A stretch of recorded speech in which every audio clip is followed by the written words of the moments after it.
Man syaghala zikri an mas'alati, barang saya sibuk mengingati aku, bermaksud kita sibuk menjalinkan rasa cinta kita kepada Allah Subhanahu wa taala.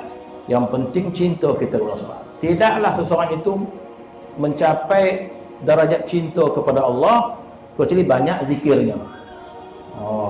Nak sampai kepada ta'aluk hati kita kepada Allah Subhanahu wa taala, mestilah proses zikir yang panjang. Barulah hati kita tertakluk, tertambat pada Allah Subhanahu wa taala. Barulah ada rasa apa kita nak rasakan, perasaan. Tak ada satu ungkapan yang boleh kita ungkapkan perasaan yang baik dengan Allah Subhanahu wa taala. Tak ada bahasa kita nak ungkapkan. Allah Subhanahu ungkapkan sebagai, Allah Subhanahu sebut dalam Quran, wujilat qulubuhum. Dalam hadis Nabi SAW hanya mengungkapkan dengan kata-kata fafadat aina.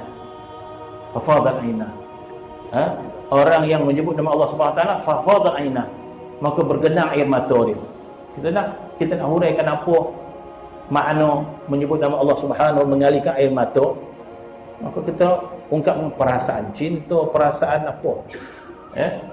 Inilah tanda hati kita menjadi baik dengan Allah Subhanahu wa taala, dan kita kekalkan